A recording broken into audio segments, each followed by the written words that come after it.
Hello សួស្តីអ្នកទាំងអស់គ្នាវិលមកជួបជាមួយ admin ទៀតហើយខ្ញុំបាទសេងម៉ាឬក៏ហៅបានថាប្រុសស្មោះក៏បានដែរថ្ងៃនេះ admin នឹងបន្តសាច់រឿងរបស់យើងទៀតក៏ប៉ុន្តែសម្រាប់អ្នកណាមកក្រោយក៏ភ្លេចជួយចុច Subscribe ជួយ like វីដេអូរបស់ admin ម្នាក់មួយផងណាដើម្បីជាកម្លាំងចិត្តឲ្យមានកំតផុសទៅមុខទៀតឥឡូវយើងកុំឲ្យចាំពេលវេលាយូរយើងមកតាមដានសាច់រឿងរបស់យើងគឺតែម្ដងទៅសាច់រឿងក៏កាត់បង្ហាញនៅអតីតកាលរបស់ឆាគីបន្តិចនៅពេលនោះនេះគឺទៅតែរៀនថ្នាក់ទី4ទេក៏ប៉ុន្តែដោយសារតែចិត្តរបស់នាងគឺជាមនុស្សដែលចូលចិត្តលេងហ្គេមដូច្នេះហើយនាងក៏បានសម្រេចចិត្តគឺបង្កើតហ្គេមតែម្ដងនឹងឯងជាពិសេសហ្គេមរបស់នាងក្នុងការបង្កើតគឺមានឈ្មោះថា Nobi លក្ខណៈអនឡាញនៅតាមទូរស័ព្ទនឹងឯងនៅក្នុងកំណើតរបស់អេមីពិតជាសរសើរទៅកាន់ឆាគីមែនទែនដោយសារតែនាងគឺទៅតែរៀនថ្នាក់ទី4ទេក៏ប៉ុន្តែអាចមានសមត្ថភាពក្នុងការបង្កើតហ្គេមបានសាច់រឿងក៏កាត់បង្ហាញនៅពេលបច្ចុប្បន្នវិញនៅពេលនេះយើងក៏បានឃើញថាឆាគីនាងក៏បានភ្ញាក់ពីដំណេករបស់នាងហើយក៏ប៉ុន្តែនាងគឺមានអារម្មណ៍ថាដូចជាវិលមុខមិនទេហើយនាងក៏អត់ចង់ចាំអ្វីដែរហើយឆាគីក៏បានធ្វើការសួរទៅកាន់កូនអាហាថាមានអ្វីកើតឡើងហើយមិត្តភ័ក្តិរបស់នាងគឺទៅណាអស់ហើយកូនអាហាក៏បានប្រាប់តែម្ដងថាមិត្តភ័ក្តិរបស់បងឯងគឺបានទៅផ្ទះយូរហើយតាំងពីម៉ោង6ល្ងាចមកម្លេះហើយឥឡូវនេះគឺម៉ោង9យប់ហើយណា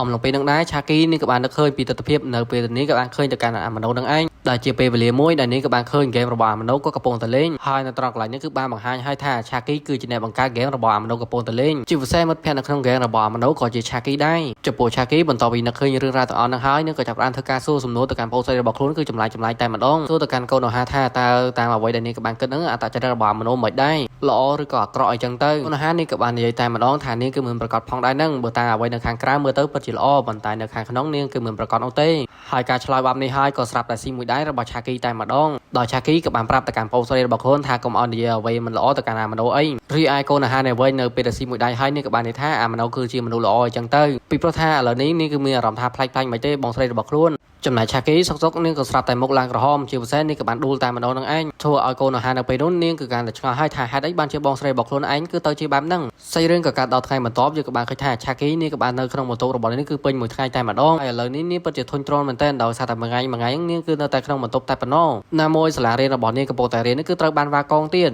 ដូច្នេះហើយឆាគីនាងក៏បានទៅរកទៅកាន់កូនអាហារនៅពេលដែលឃើញបងស្រីរបស់ខ្លួនកំពុងតែមករកខ្លួនបែបហ្នឹងនាងក៏បានធ្វើការសួរថាមានការអីមែនបានជាមករកនាងអញ្ចឹងឆាគីក៏បានប្រាប់ថាមូលហេតុដែលបានមករកឯងហ្នឹងគឺដោយសារតែនាងគឺចង់ទៅម៉ានទិញរបស់មួយចំនួនដើម្បីយកមកញ៉ាំនៅក្នុងបន្ទប់ហើយបើសិនជាឯងចង់ផ្ញើអីនោះគឺប្រាប់មកដែលហេតុនេះហើយកូនអាហារក៏បានប្រាប់ពីអ្វីដែលនាងគឺចង់ផ្ញើឲ្យទៅកាន់ឆាគីនឹងឯងមិនត្រឹមតែប៉ុណ្ណឹងទេកូនអាហារនាងក៏បានសុំខ្ចីកុំព្យូទ័ររបស់ឆាគីទៀតឆាគីនាងក៏បានអនុញ្ញាតក៏ប៉ុន្តែនាងក៏ចង់សួរថាយកកុំព្យូទ័ររបស់នាងយកធ្វើអីដែរកូនអាហារក៏បានដោះស្រាយតែម្ដងថានាងគឺបានខ្ចីយកកុំព្យូទ័រនឹងយកមកលេងហ្គេមពីព្រោះកុំព្យូទ័ររបស់នាងគឺត្រូវបានខូចបាត់ហើយហ្នឹងក៏ប៉ុន្តែកូនអាហារនេះក៏មិនចង់ឲ្យបងស្រីរបស់ខ្លួនគឺដឹងរឿងរ៉ាវរបស់នាងនោះទេដែលនាងក៏បានលេងហ្គេមប្រភេទមនុស្សធំនឹងឯងដូច្នេះហើយនាងក៏បានរុញបងស្រីរបស់ខ្លួនឲ្យប្រញាប់ទៅម៉ាតទៅសាច់រឿងក៏កាប់បង្ហាញនៅពេលដែលឆាគីនាងក៏បានមកដល់ក្នុងម៉ាតហើយនៅពេលនោះនាងក៏បានទៅរកសភៅមួយចំនួនដើម្បីយកមកសរសេរអំឡុងពេលហ្នឹងឆាគីនាងក៏បានភ្ញាក់ព្រឺតែម្ដងបន្ទាប់ពីឃើញវត្តមានរបស់អាម៉ាណូក្រោយមកយើងក៏បានឃើញថាអ្នកទាំងពីរកំពុងតែនិយាយគ្នានៅខាងក្រៅអាម៉ាណូក៏បានធ្វើការសុំទោសដែលគាត់ក៏បានខ្ចីប្រាក់មួយចំនួនអំពីឆាគីនឹងឯងដោយសារតែគាត់ក៏បានភ្លេចយកកាតឥណទានរបស់គាត់ក្នុងការទូទាត់លុយឆាគីក៏បាននិយាយថាមិនអីនោះទេថែមទាំងហៅអាម៉ាណូដើម្បីមកលេងផ្ទះរបស់នាងទៀតខណៈពេលដែលពួកគេកំពុងតែដើរតាមផ្លូវតែពីរនាក់ហ្នឹងពួកគេក៏បាននិយាយគ្នាច្រើនមែនទែនឆាគីក៏បានធ្វើការសួរទៅកាន់អាម៉ាណូថានៅពេលដែលសាលាវាកងអញ្ចឹងថាមានកម្រងថាទៅណាអនអាម៉ាណូក៏បានឆ្លើយតបទៅវិញផងដែរថាគាត់ក៏មិនដឹងថាទៅណានោះឡើយពីព្រោះថាមួយថ្ងៃ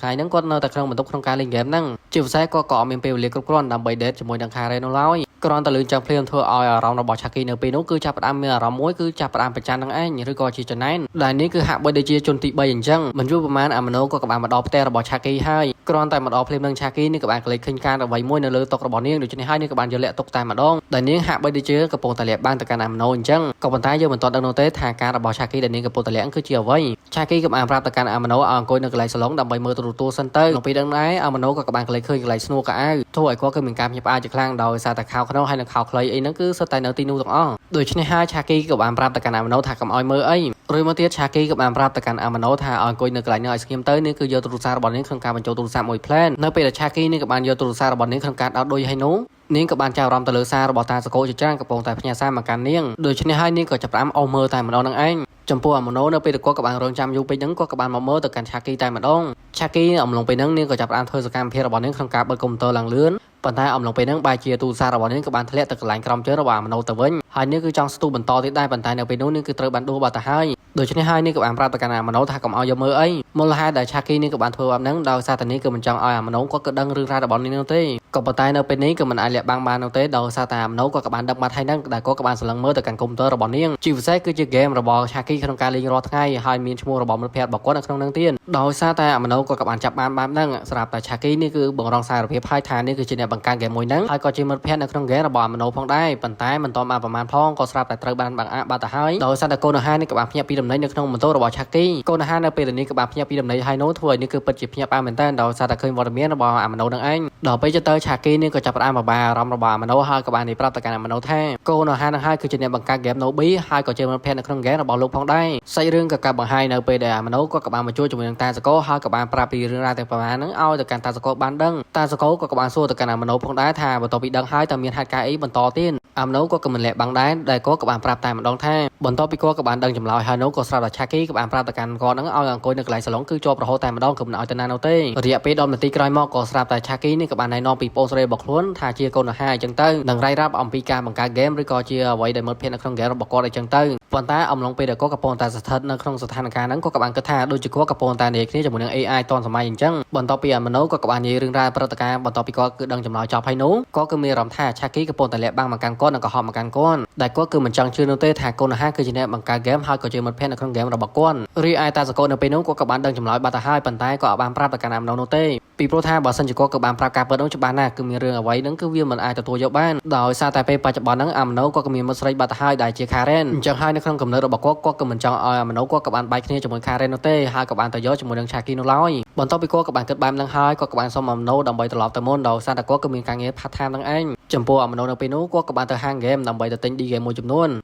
រួចមកអាម្នូក៏បានធ្វើដំណើរដើម្បីមកគិតលុយហើយពិតជាចាយដល់មែនតើដែលគាត់ក៏បានជួបប្រទះជាមួយនឹងកូនអាហារដែលនាងកំពុងតែទិញ D game ដូចគ្នាអ្វីដែលកាន់តែភ្ញាក់ផ្អើលទៀតនោះកូនអាហារនេះក៏បានទិញ D game ដូចជាមួយនឹងអាម្នូផងដែរជាពិសេស D game របស់កូនអាហារបើទោះបីជាវាដូចគ្នាក៏ដោយប៉ុន្តែវាមានតាមប្រភេទខ្សែរបស់ពួកគេខ្សែ game របស់អាម្នូកំពុងតែជ្រើសហ្នឹងគាត់គឺជាលក្ខណៈកូនក្មេងក៏ប៉ុន្តែខ្សែរបស់កូនអាហារគឺជាលក្ខណៈមនុស្សពេញវ័យយើងមើលទៅឃើញហើយមានសញ្ញា18បូនគឺមានន័យថាគឺពេញវ័យហើយតមកទៀតពួកគេទាំងពីរនេះក៏បានចេញមកខាងក្រៅដើម្បីមកនិយាយគ្នាលេងកូនអាហារនៅពេលហ្នឹងនាងនៅតែប្រកាន់ចំហរបស់នាងក្នុងការបង្កើត game របស់ Nobi ឬក៏ជាអ្នកផលិតអីចឹងទៅតាមពិតទៅជារបស់ Shaki ទេប៉ុន្តែមិនដឹងថា Shaki គឺនិយាយជាមួយប្អូនរបស់ខ្លួនបានមិននោះទេបានជាប្អូនរបស់ខ្លួនគឺបាននិយាយបែបហ្នឹងលក្ខណៈថាកុហកទៅកាន់អាម្នូអញ្ចឹងណាបន្តមកទៀតពួកគេទាំងពីរនេះក៏បានធ្វើដំណើរដើម្បីត្រឡប់ទៅផ្ទះវិញពីព្រោះថាតាមផ្លូវទៅផ្ទះរបស់ពួកគេក៏ស្ថិតនៅក្បែរគ្នាដែរមានអីក៏ស្រាប់តែកូនអាហារនេះក៏បានហៅទៅកាន់អាម្នូថាជាសិនប៉ៃជាពិសេសនេះគឺថែមទាំងប្រាប់ទៅកាន់អាម្នូទេថានេះគឺមិនចង់ឲ្យអាម្នូក៏បាននិយាយទៅកាន់អ្នកដទៃប្រាប់អំពីរឿងរ៉ាវដែលនេះក៏បានទិញ D game ប្រភេទ18បូកនោះទេឬក៏លក្ខណៈអាម្នូពេញវ័យអញ្ចឹងទៅចំពោះអាម្នូនៅពេលនោះក៏បានគិតវិញឆ្ងាយនោះទេតែគាត់ក៏បានយកព្រមភ្លាមប៉ុន្តែអំឡុងពេលហ្នឹងបែរជាអាម្នូក៏ចាប់ផ្ដើមនិយាយអំពី game Nobi